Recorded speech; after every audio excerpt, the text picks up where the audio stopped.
दोस्तों सोचिए, एक ऐसा समय जब भारत की गलियों में ऊँटों की घंटियाँ बजती थी, जब ताज पहनाने के लिए भाइयों में खून की नदियाँ बहती थी और जब महलों की दीवारें फुसफुसाकर इतिहास सुनाती थी। आज हम शुरू कर रहे हैं मध्यकालीन भारत की कहानी और पहला पड़ाव दिल्ली सल्तनत। एक ऐसी सल्तनत जहां गुलाम बादशाह बने और बादशाह गुलाम। नमस्कार दोस्तों, एजुकेशन क्लब में आपका स्वागत है। मैं हूं पवन मिश्रा। आज की वीडियो में आपका हम स्वागत करते हैं और आज हम जानेंगे इतिहास के बारे में। इतिहास के कुछ पन्ने जो हमेशा ही उज्जवल और उजागर रहे। कहानी शुरू होती है 1206 ईस्वी से, जब मोहम्मद गौरी की मृत्यु हुई। उसके बाद उसका सबसे भरोसेमंद गुलाम कुतुबुद्दीन ऐबक दिल्ली की गद्दी पर बैठा। सोचिए, एक गुलाम जिसने महज मेहनत और वफादारी से ताज हासिल किया। लोग उसे लाख बख्श यानी दानी कहते थे। कुतुब मीनार का निर्माण इसी ने करवाया, जिसे आज भी आप दिल्ली जाते हैं तो वह मीनार आसमान छूती हुई नज़र आती है, जो ऐबक की याद दिलाती है। ऐबक के बाद आया इल्तुतमिश। इसने दिल्ली सल्तनत की जड़ों को मजबूत किया और फिर भारत ने देखा एक ऐसा चमत्कार जिसकी मिसाल दुनिया में कम ही मिलती है। उदय हुआ रजिया सुल्तान का। रजिया सुल्तान भारत की पहली महिला शासक। उसने साबित किया कि ताज सिर्फ मर्दों का हक नहीं है, लेकिन अफसोस, साजिशें, विरोध और विश्वासघात ने उसे गद्दी से उतार दिया। रजिया की कहानी आज भी हमें बताती है कि औरतें अगर चाहे तो इतिहास बदल सकती हैं। इसके बाद मंच पर उतरा अलाउद्दीन खिलजी। यह वह शासक था जिसने अपनी तलवार से पूरे उत्तर भारत को हिला डाला। उसके दरबार में बैठते ही अमीर खुसरो, जिसे भारत का तूते इंद कहा जाता है। लेकिन खिलजी की सबसे चर्चित कहानी जुड़ी है चित्तौड़ और राजा पद्मिनी से। कहते हैं खिलजी ने पद्मिनी की सुंदरता की चर्चा सुनी और चित्तौड़ पर चढ़ाई कर दी। चित्तौड़ की स्त्रियों ने जौहर कर लिया, आग में कूदकर अपनी इज्जत बचा ली और इस तरह खिलजी का सपना अधूरा रह गया। यानी तलवार जीत सकती है किला, पर औरत की मर्यादा को नहीं। इससे यह साबित होता है। फिर आए मोहम्मद बिन तुगलक, जिसे इतिहास में उसे पागल बादशाह का नारा दिया। उसने राजधानी दिल्ली से दौलताबाद ले जाने का आदेश दिया। लाखों लोग भूख और प्यास से मारे गए। उसने तांबे और सिक्के के चलवाए, लेकिन नकली सिक्कों से अर्थव्यवस्था चौपट हो गई। लेकिन दोस्तों याद रखिए, ये वही शासक था जो अपने समय में बहुत आगे की सोच रखता था। बस किस्मत ने इसका साथ नहीं दिया। इतिहास ने इसे सपनों का बादशाह भी कहा और पागल भी। मोहम्मद बिन तुगलक के बाद आया फिरोज शाह तुगलक। वो युद्ध से थक चुका था, इसलिए उसने नहरें बनवाई, शिक्षा संस्थान खोले और गरीबों की मदद की। लेकिन समय बहुत बदल चुका था। सल्तनत अब पहले जैसे ताकतवर नहीं रही। आखिरकार आया लोदी वंश और फिर 1526 में पहली पानीपत की लड़ाई हुई और ताज उसका हमेशा के लिए छीन लिया गया। वो ताज अब जा रहा था मुगलों के सिर पर। तो दोस्तों, ये थी दिल्ली सल्तनत की कहानी। मुगलों से लेकर सुल्तानों तक, रजिया सुल्तान से लेकर अलाउद्दीन खिलजी तक और तुगलक से लेकर लोधियों तक। यह दौर हमें बताता है कि सत्ता आती है और जाती है, लेकिन इतिहास हमेशा जिंदा रहता है। दोस्तों सोचिए, एक ऐसा दिन जब भारत की ज़मीन पर तलवारों की खनक गूंज रही थी। 1526 का साल था। पानीपत का मैदान था। एक तरफ दिल्ली का बादशाह इब्राहिम लोदी और दूसरी तरफ एक नया चेहरा बाबर। यहीं से शुरू होती है मुग़ल साम्राज्य की दास्तान। एक ऐसी दास्तान जो अकबर के साम्राज्य तक पहुँचते पहुँचते भारत के इतिहास को हमेशा के लिए बदल देता है। दिन था 21 अप्रैल 1526। बाबर ने अपने सैनिकों के साथ दिल्ली की ओर कूच कर दिया। इब्राहिम लोदी की सेना काफ़ी विशाल थी, लगभग 1 लाख से अधिक सैनिक थे। लेकिन बाबर के पास थी नई युद्ध तकनीक, तोपें और तुर्की के खतरनाक घुड़सवार। तोपों की गड़गड़ाहट ने लोदी के सेना को हिला दिया और कुछ ही घंटे में दिल्ली की गद्दी बाबर की हो गई। यहीं से शुरू हुआ मुग़ल साम्राज्य। बाबर के बाद गद्दी पर बैठा उसका बेटा हुमायूं। हुमायूं एक नेक दिल इंसान था, लेकिन राजनीति और युद्ध में इतना चतुर नहीं। तभी आया शेरशाह सूरी। उसने हुमायूं को हराकर दिल्ली की गद्दी छीन ली। शेरशाह ने सिर्फ युद्ध ही नहीं लड़े, बल्कि प्रशासनिक सुधार भी किए। वही था जिसने बनवाई ग्रैंड ट्रंक रोड, जो बंगाल से पंजाब तक जाती है। लेकिन किस्मत ने करवट ली। शेर शाह की मौत के बाद हुमायूं फिर दिल्ली लौटा और थोड़े ही समय बाद उसकी मृत्यु भी हो गई। अब गद्दी पर आने वाला था भारत का सबसे महान शासक अकबर।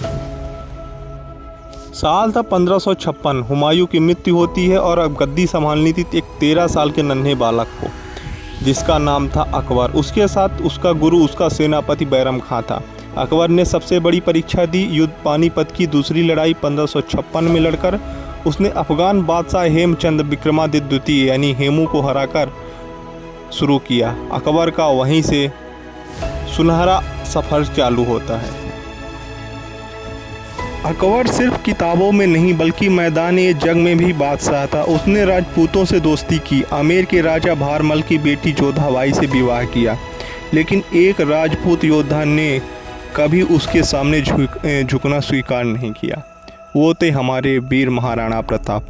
1576 में महाराणा प्रताप के साथ हल्दी घाटी का युद्ध हुआ। महाराणा प्रताप का घोड़ा चेतक आज भी वीरता का प्रतीक है। अकबर की सेना काफ़ी बड़ी थी, लेकिन प्रताप की बहादुरी आज भी याद की जाती है। युद्ध तो अकबर ने जीता, लेकिन इतिहास में नायक महाराणा प्रताप बने। अकबर ने समझा कि भारत सिर्फ तलवार से नहीं जीता जा सकता था। उसने हिंदू मुसलमान दोनों को साथ लेकर चलने की नीति बनाई। उसने कर माफ़ी दी, जमींदार व्यवस्था सुधारी और किसानों का बोझ घटाया। उसके दरबार में 9 रत्न थे, जिसमें से बीरबल, बुद्धि और हाजिर जवाबी का प्रतीक तानसेन, जिनकी आवाज़ से दीपक जल उठता था, राजा टोडरमल, कर व्यवस्था के जादूगर, अबुल फजल, अकबरनामा लिखने वाला विद्वान। इस तरह नवरत्न उसके दरबार में उपस्थित थे।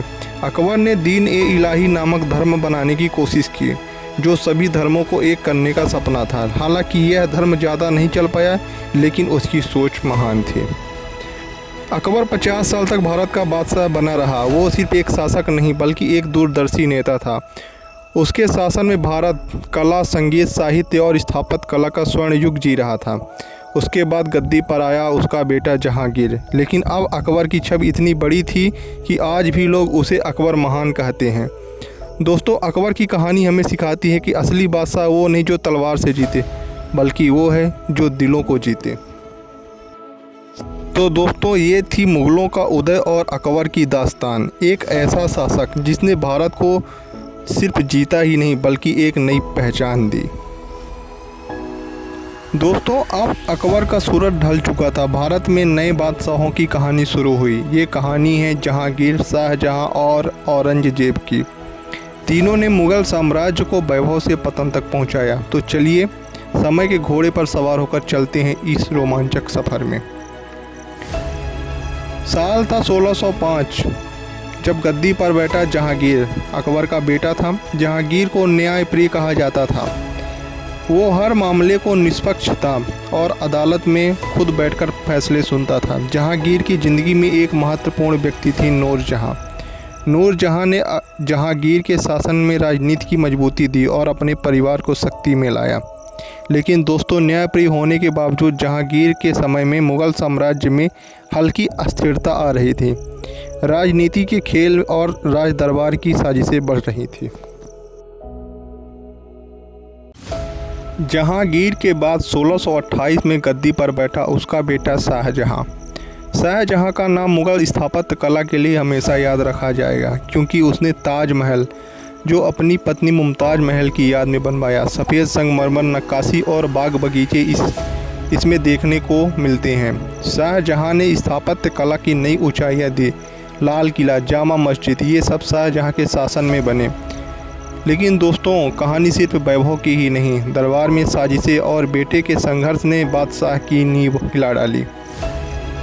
1658 में गद्दी पर बैठा औरंगजेब, शाहजहां का तीसरा बेटा। औरंगजेब ने मुग़ल साम्राज्य का विस्तार किया, दक्षिण भारत से कश्मीर तक, लेकिन उसकी नीतियाँ कड़ी और कठोर थी।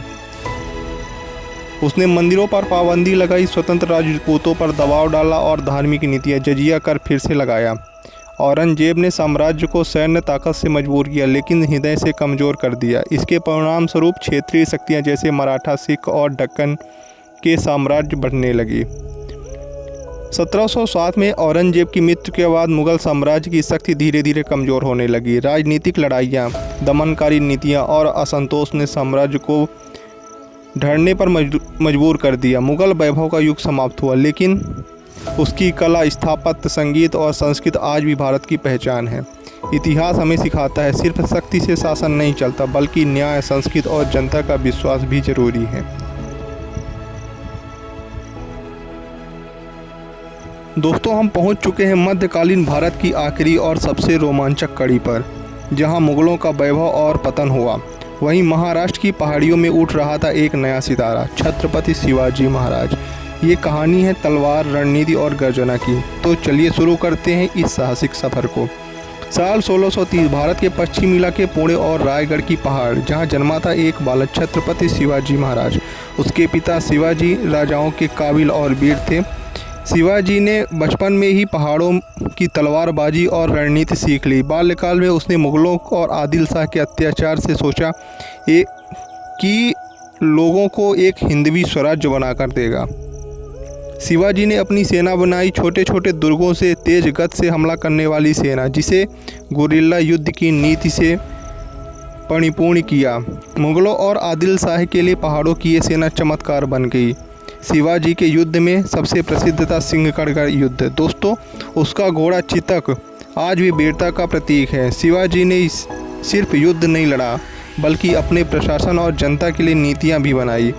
कर्म की व्यवस्था सुधार, किसानों की सुरक्षा और न्याय का पालन, यह सब शिवाजी ने लागू किया।